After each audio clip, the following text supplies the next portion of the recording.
Hey babes, it's your girl, the industry godmother Selena, and welcome to the Nails Are a Lifestyle podcast.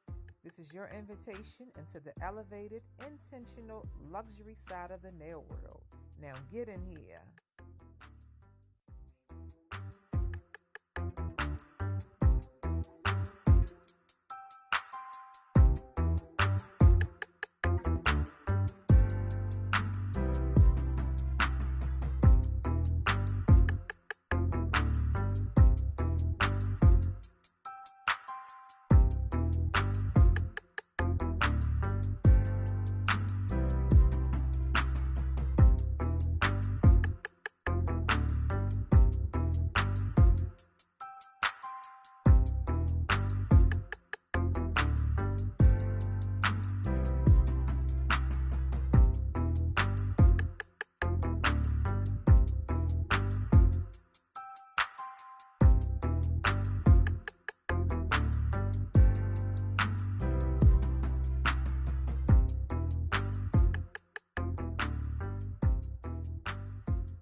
All right, guys. So now we're here with Miss India. We just finished looking at the salon, and now we're going to get into the story. We're going to get into the backstory of how all of this came about. So, Miss India, you're a little popular. I ain't gonna say a little. So you are popular on Instagram.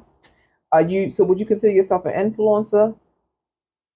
If I'm being realistic, I consider myself just a nail tech who makes people happy. Okay. So how long have you been doing nails? Like, how long has it been? 6 years. So you a COVID nail tech? Yeah. Yes. These COVID nail techs are out of control, but I'm really happy for them because they have really came and they changed the game. Like you guys fast forwarded the game so fast. Like it's amazing to see. What were you doing before you started doing nails? Hair. I had went to Carver High School for cosmetology. I always said if hair didn't work out, I would do nails. But hair, I thought long and hard and had to come to a realization you can't please everyone. So with nails, you also can't please everyone, but you can always allow them to come back the next day to redo it all over again. Same thing with hair, but people don't play about their hair. No, they don't. So you have a cosmetologist license. Because since COVID happened, all of our hours we did not get. We didn't go to state board because of COVID. So I lost out on being a licensed cosmetologist. Wait, how old are you, Andy? 22. This is what I'm talking about. Okay. All right. So then so you stopped doing hair. You didn't get your cosmetology license. So then what happened next? Started practicing nails because that was something I've always liked as a young girl. Like I would get in trouble for buying red polish, painting my nails red.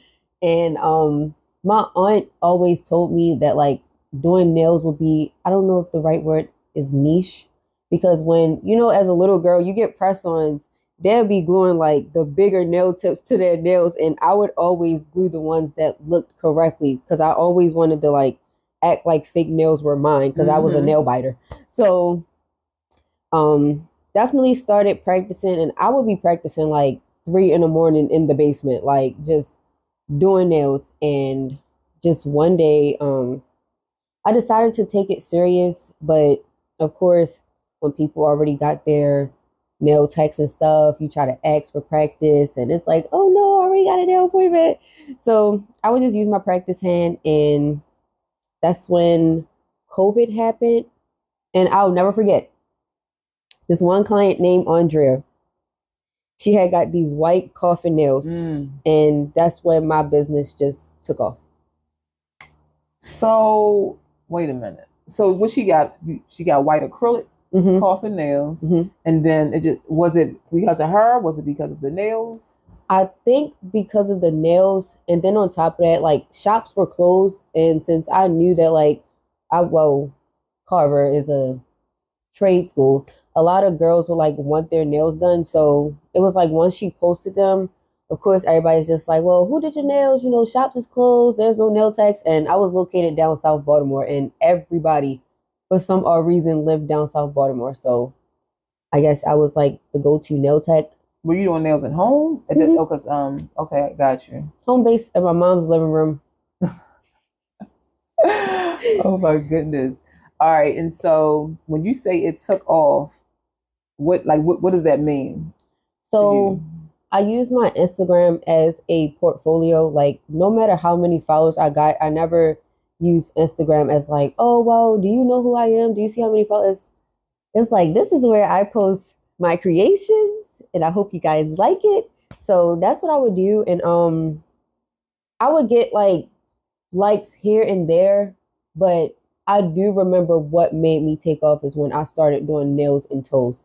And the toes I was doing in the beginning, I don't know what I was doing, but So so let's just say when you say take off, so let's say you posting the video because I remember talking to Marie Nails. So she mhm, was just like she felt like even though she been doing the same nails, hers took off like after she started doing Cardi B and the other girls that like the celebrities were did it for mhm. her. But you're just saying it was It just was an social actual media. set. Yeah, like I did. The client name was Sanaa. Um, she let me do blue acrylic nails and toes on her. And this was the first time I ever like took a picture of nails and toes together. And I had got like 1,000 likes off of that. And then it was like after that, my Instagram started flooding in with followers. And I'm a very transparent person. My aunt always told me to take criticism no matter if it's negative or positive. Mm-hmm. But I'm still sensitive, but I was so sensitive about my work that like people would be, I would be interacting with comments. And Instagram old algorithm, when you use hashtags, whatever, it will like draw people in. Mm-hmm. And since it was around COVID and it was nail trends, I'm gonna like assume my work will like just be on the explore page all the time to the point where like it would be over Pinterest. I'm not gonna lie, people were still in my work, but like I would look at it like, maybe people are inspired, but my clients were like, no, you work hard for what you have and this, that, and Were they third. still in the like saying they were doing it or they was doing it for Yes. inspiration? Yes. Like this one girl took one of my pictures and put her logo on it. Oh wow. And I had a client was like, do you have a Facebook? And I'm like, no. She sent the picture and she sent it to me. And I went to try to contact the girl, but she was like, that's not your work and this and the third. And I'm proving myself to her, sending pictures like, this is my work. And once my clients were flooding her comments, and I don't want to disclose this, but it Mm-hmm. was bad to the point where she was getting death threats. And then she came to me and was like, can you please tell your clients to stop? And I was like, I tried to ask you to remove it.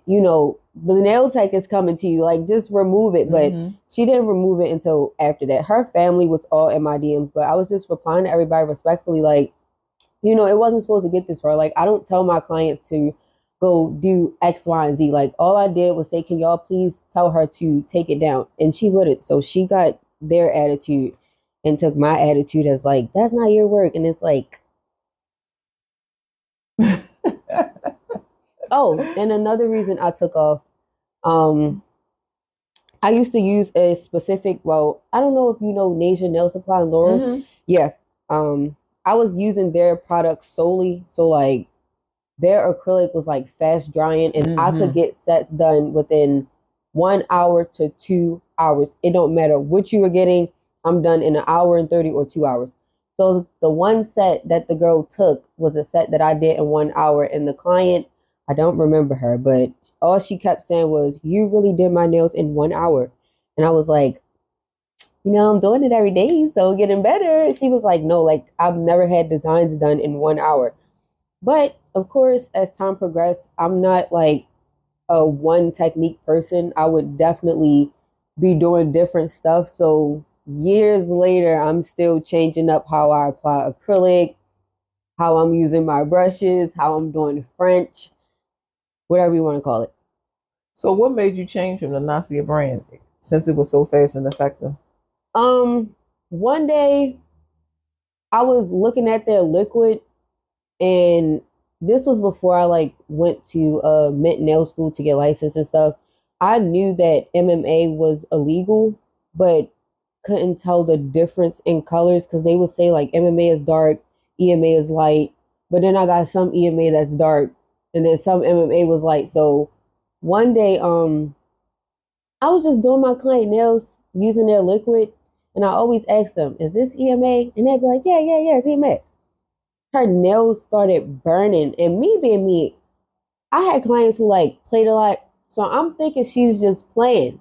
So I'm looking down, getting my file. I look up, she's crying, and I'm like, "Your nails really burn?" She's like, "Yes, India, they burn." So she put them in front of the fan. That didn't help, and I was so apologetic because I'm like, this has never happened before. Like, no matter what I did, this has never happened. So the client after her, she was an older lady, and she had got these orange nails, and hers did the same thing. So she was like, "Buy alcohol." I'm like, "That's going to make it burn." She like, "No, it's actually going to neutralize it." My mom went to the corner store, brought back some alcohol, and every time I just dumped alcohol on her nails, she was like, "Okay, Mm-hmm. I'm fine." So when I went back to them, I'm like, "I think y'all liquid is MMA." That's when after that, when I came back, like I think 2 months later, they had a sign up saying that their liquid was MMA and it's illegal to use. Only use it on practice fingers. And I'll never forget because if you go down on my Instagram back in like 2021, I took a picture of it and posted Mm. it. Because I was getting ready to, because I should have asked you what year was that, because I was getting ready to say, I know they have, because I go there to get like fingernail polish and stuff, Mm-hmm. but I know now they have a container that says EMA, but I still don't trust them though. So that's Yeah. just, yeah, that's just what it is with that. Mm-hmm. So how long have you been doing your own products? Like what made you actually start doing that? So I like to buy in bulk, and that way I can like have products last for a minute. But one day I just decided like if I'm buying my own acrylic powders, I should be able to start my own brand soon. But I don't just, just because I have the money to start it, I don't just take that and run with it. Like, Mm-hmm. I still have a lot of business ethic, if that's the right word, to learn before I can even like sell anything. Like, I want to make sure I have an accountant. I know I should have been invested in somebody who could help me out with that, but No, I that's want to okay. make sure I have an accountant, somebody who can guide me through the things. Like, I still haven't even set up my Shopify yet because I'm like just nervous to take that next step. And it deals with a lot of confidence that I don't have. So I do want to like learn that first, but definitely I like to buy in bulk. So I was like, if I'm going to buy in bulk, I might as well put my name on it and call it mine. Well, you have the awareness, so I mean, Yeah. that's all of this is around the corner from you because just even just looking at your setup, like it's nothing. It's definitely a la carte. It's definitely giving luxury. It's definitely giving the best brand, the best service. So I know that you like really care about the outcome Hmm. of the finished product. So whatever you do is going to be 100. So I appreciate that. I definitely Yeah. appreciate that. And even like I really haven't sold that much. I only like when I first got them in, the nail tech Manny's by Morgie, I definitely let her take like each tip for free and some buffers and some, well, this was before I had the glue, but buffers just so she can like try it out because that's like when I first got it, and I was like, okay, well, since she's a nail tech, let me just let her try it. And she said they are like the best tips she ever What's the grits used. of the buffers? I'm still looking, so I won't have to 120. drive all the way around. Mm-hmm. Okay. I ain't gonna lie. At first, I didn't like them because I thought they didn't get the job done. But I had to realize like it's a buffer, and the way I just break buffers and I just bend them back and forth, and then that's when I use them. But they actually work really well. Even the nail tips and the nail glue. That's one thing I'm very excited about because I used to use KDS glue, and that glue is very runny. Mm. So it's like my glue, it definitely stays in place. It can be runny if you use too much, but if you use the just right amount, it'll definitely spread evenly on the nail. So how did you wind up at Nail Awards? Oh, I had got an invitation Mm. email from, Probably the PR, a PR company. yes. I was like, who is Riley? I'm looking him up on Instagram. I'm like, don't know. And I was skeptical because I'm like, I've never seen nothing about the Nail Excellence Awards. And it was like every time I look something up, I would see like your videos, but I'm like, who is this lady? Like, why is nobody saying nothing? So the other nail tech who she was like, did you get this like did you get tagged in this? And I'm like, yeah, are you going? She was like, I'm not sure. And I was so scared because I'm like, I don't know what to expect. But I always told myself I do want to put myself out there. And that starts with just taking risk. And I am a risk taker. Like I don't care if We can tell. something bad happens, I'm gonna find a way to get out of it. But I just was like, I'm gonna go because like I see so many nail events that happen outside of the United States, and it's like, when are we gonna have something here? And it finally happened. So I was like, you know what? I'm gonna go.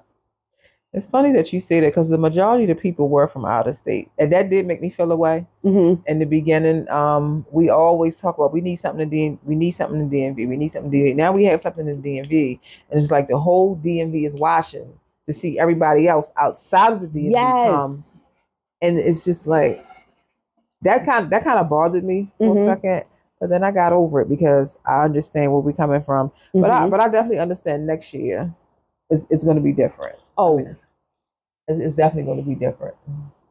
I'm gonna get me I'm gonna get me an award. Like, so when nominations were open, like you didn't see any of it. I didn't see nothing. Nominations were open for months. Nothing, and I was so sad. Like, Lex, she is so amazing. I seen her award and was like, where you get that from? She was like, you missed it. I had gotten an award. I'm like, that's the award. So what time did you get there? Okay. Oh my. Yeah. I got there. I think it started at 8. We got there around like, not because I live all the way in Pikesville. So I live in Owensville. Stop it. It was a 37-minute drive. And I was having a hard time trying to figure out what to wear. Like during the morning, like when I first woke up, I straight went to the Nail Excellence Awards page and I looked at the story and was like, oh, it's official. Like it's people there. I see nail techs. Yes. I'm like, hold up. I was like, all right, I'm going to go to this expo event. You went to the expo? Yes. Okay. And I don't know who that scrub vendor was, but I stopped up. And which one, Malika? Or Dreads and Heads, or a small one? Was it scrubs or just shape of them? It was scrubs, and they had a whole like table of different kinds. Yeah. I'm gonna need her information. Did she say anything about wholesale or anything like? Yes. Yeah.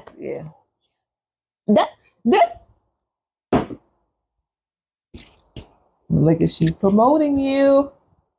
My clients every time. Oh my God, what's that smell? What's that smell? Before I leave, I'm gonna try that one.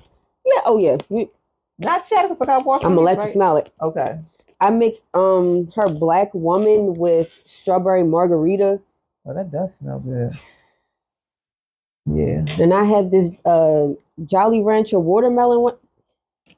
So my thing is, I know it's I'm big on the finished product. So once I see what my hands is gonna feel like, do you have a sink in here, or they go down the hall? What do they do? The bathroom. Okay. All right. I wish they had sinks in here. Now, Miss India, so if you do win an award, like what category would you like to win? Like, what are you looking to do? Everything. She said everything. Everything. Like, definitely, I do want to nominate myself for toes. Because one thing I can say, I elevated my acrylic toes so much to the point where, like, I used to be confused when clients would go to other people and they'd come back. They'd be like, nobody can do it like you. And I'd be like, I mean, it's a nail tech. Like, everybody's techniques is different. Like, you can't expect one person, you can't expect my work from somebody else and they didn't, go through trials and tribulations maybe. So until one of my clients came back and I'm just looking at her toes and I'm like, did you get these done by shop? She's like, no. And I'm not going back. I'm like, no, don't do that. She's like, no, really. And when I looked at them, like really looked, I'm like, okay, I understand now. And it took years for me to understand what people mean when they say nobody can do it like you. And I'm very humble. I don't brag about nothing. I literally come to work and go home. Like, I post myself. I even still have flaws that I need to perfect, and people always be like, "Yeah, everything looks good," and it's like you don't see what I see. Yeah. So I do want to nominate myself for toes, and I don't know if I don't know what the categories might be, but if something deals with polygel, So actually, we did. We started off with like seven. We had so many categories, but because it was the first year, people just didn't know. People kept flocking to the same six dang, categories. We had like 17 different categories. y'all hear that? 17 different 17. categories. But people they didn't know. But I mean, we understand. But I definitely know this year is definitely going to be different because we get messages all the time. How can we nominate ourselves? How can we be a part of it? What's the date for next year? What's the location for next year? So we know that the people are going to be on it. We know that, right? I'm excited. So am I. So excited I can barely get any sleep, but that's okay. That's a part of the job. I am excited. You never wanted to have a salon before? I wanted to have something small. Like I did say once, like once I'm done with like the sweet life, my wax lady have her own little shop where like it's just her, but it makes sense. I don't know how to explain it. It makes sense. So it's like I wouldn't mind having a salon with people working under me, but knowing how certain people can be like you would really have to choose the audience that you want in your space. Not just because of like who you are, but there's a lot of personalities out here that are facades that can come off as like Now you talking about customers or people working in? people working there. Okay. So, Now, this is what I have learned, and I learned it later because I've had mm-hmm, several salons, and this is what I'll say. I feel like no matter what space you're in, I think you should start off with self development first, right? mm-hmm, Because the better you are, like if you are a great boss, like you'll have great employees. So I think my issue was trying to be like I had a nail tech. I've always had a full book of clients. So mm-hmm, trying to be a nail tech and a boss, that was causing problems because you have all these new nail techs coming that really need guidance, but you have a full book. So now you're trying mm-hmm. to do marketing, your clients, training, accounting, It's a your lot. books. It's a lot all the time. So then you'll say, all right, well, let me downsize because I can't handle this. And just like you said, it's other people's attitudes. It is not just them. It's you, who you are as a boss is rubbing Yes. off on them, Mm-hmm. and it's not clicking. Like I've seen people in spaces where they love working there because the atmosphere is great. The boss is there. She's not really stretching herself so thin. Like something has to give. You can't Mm-hmm. give your attention to all these things at one time. But then sometimes you're getting the suite and you're like, you know what? I'm tired. I feel like I'm just paying for the suite. It feel like you can't Yeah. scale. It feel like you can't grow because you're doing all the work yourself. Mm-hmm. So I would just definitely say do the self development work first. Like even if you can get mentorship, so that you can kind of collapse time and just stop, wasting time. Yeah. But like I said, you're doing a great job. You're doing a great job. Now, even though I know you said that you were humble, is there any part of the journey where you was just like, you know what? That maybe you felt fed up or you was just like, I just can't believe this. I don't think I want to do it anymore. Yes. Um, since I since I don't like saying this, but in other people words, since I'm high demand, it got to a point where like I would be getting death threats because people really thought I was just faking it. Like I would post like well, I used to open my books at 12 o'clock a.m. One day I decided, okay, I'm gonna open my books on the 21st every month, every current month at 12 a.m. for the next month. It was working out, but I would be getting booked so fast that like literally 12 o'clock come by 12:03, I'm posting, I'm fully booked. And people would be like, "Oh, you're lying, or you're not fully booked. You're just closing your calendar out to your returning clients." Like people literally thought I was only taking returning clients. I wasn't accepting new clients, and I've always accepted new clients. Like I never stopped. Like anybody was welcome. And it got so bad that like I would be revamping my website every other month, trying to. I started literally working every day, like every day, Trying to every get day. people in. Yes, literally from probably like I could start as early as 7, finish at 3 in the morning. Like it would be that bad. And it just got to a point where I was like, you know what? I can't keep doing this. Like I would come to work, I would have an attitude, but I wouldn't show my clients that. Like I know how to differentiate a personal attitude from a business attitude. Mm-hmm. So I could come in here so mad, like I don't even want to do this today. But a client come in, I'm like, hey, so what you want to do today? And they would like never know until one day I had a client who oh, another thing. I'm not a people pleaser no more. And being a people pleaser will get you so far, but at what cost? So I had one client where she would always come to her appointments and she would change up what she want. And I would just be like, if I got the time, and she'd be like, you ain't got nothing to do. Mm-mm. And they'd be like, okay, well, what you want to do?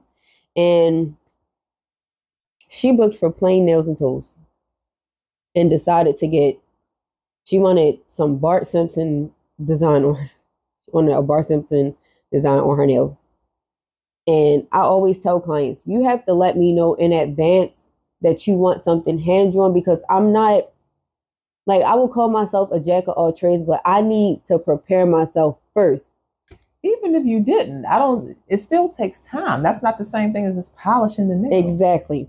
So I tried to do it for her, couldn't do it because I was under so much pressure from her. And then we just sufficed for something chrome and plain. And then with her toes, one thing I tell clients, let me know what you want in advance. That way I don't have to keep asking questions. Because one thing with me, I'm going to ask questions. Like, you can clarify something, but if I'm still having a hard time understanding what you mean, because a client could say something and I could think, okay, this is what it means, but she really means something else. So I'm just doing her toes and I'm doing French. I get to the part where I'm putting her top coat on. The whole time she's on her phone, she looked down and was like, oh, Indy, can you put rhinestones around a big toe? That was my breaking point. I went upstairs, and this was when I was working in a shop on Ricestown Road. I went upstairs and slid down the wall and cried. Oh, Jesus. I cried because I was so, it's like, oh my gosh, like I'm doing everything to please you and try to make you happy and try to make you satisfied. And I always tell clients, speak up. Like I wasn't big on speaking up, but I always tell clients, speak up before you leave, because I do not want you to leave and I get a text message, hey, I don't like my nails. I always tell clients, I want you leaving satisfied before you walk out the door. But that was just like, okay, Yeah. I can't do this. And like, you have to have boundaries because it'll wear you out. It'll definitely. I don't apologize because I know when the client comes to me, I'm giving you 100%. If you come, so to me, it's only fair. I'm not being disrespectful to you. You know the rules, but I think sometimes people will try to cross the boundaries and think you guys are friends. Yes. You're paying me for a service and I'm giving you a service. Yes. Yeah, so there has to be a level of respect there and boundaries. So I definitely understand. I'm happy that you did not quit. Yeah, and another thing, this was the first time in my business where, because I'm not gonna lie, out of my 6 years of doing nails, I probably had like probably 4 to 5 incidents spread out. But this was the first time where I actually just put my big girl pants on and was like, okay, since she's been a client for 3 years now, I should be able to, confide in her, letting her know why I didn't like today's service with her. But I didn't present it to her in a manner of like, oh, you just made me cry, this and third. I literally let her know what was wrong, but I also gave like positive feedback. Like, you're not a bad client. It's just sometimes you can be a little too much. That went completely left. And I had to come to a realization, people are going to see what they want to see out of what you say to them. So instead of her like being understanding, and that's not like something because I want it my way, but really instead of her being understanding, she goes to send a paragraph back about how she's been a client for 3 years and she rather go somewhere where she's celebrated, not tolerated. There's been times where her nails were messed up and she didn't say anything because it wasn't that serious. And it's like, after that, I sent her a message back and was like, I've always been understanding enough to allow clients to tell me where I go wrong. Like, there's never a time where a client is like, oh, you did this wrong. And I'm like, no, I didn't. I know what I'm doing. Just because I know this is my job and I know what I'm doing, I'm not going to invalidate what a client believes and once it comes to their nails.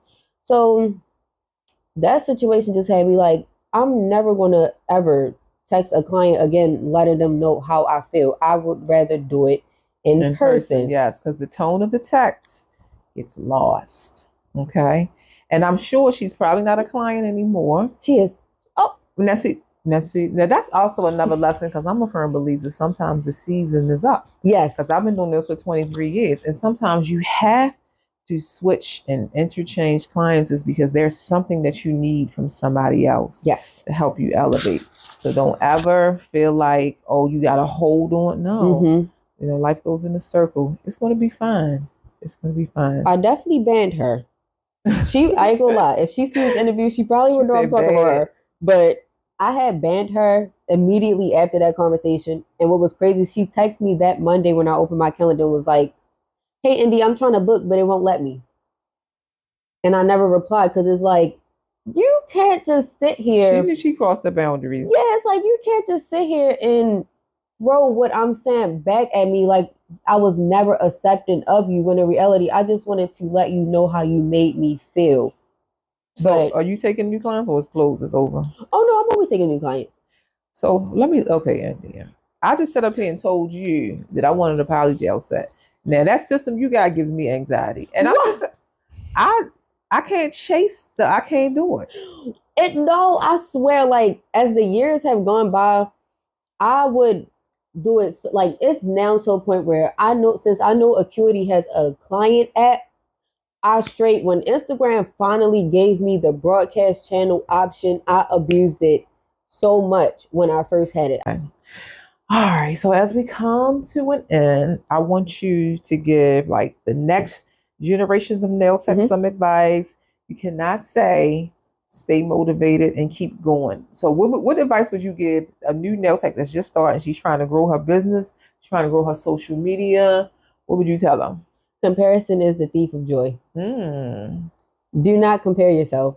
Just because somebody was able to, grow faster than you, that doesn't mean that they always had a good situation to get them there. A lot of people fall short with realizing it's really not about keeping up. It's about going at your own pace. So if you are a beginner nail tech, you want to start a nail career, it's okay to follow trends, but follow them at your own pace. If you want to bring a clientele in that, how can I say this?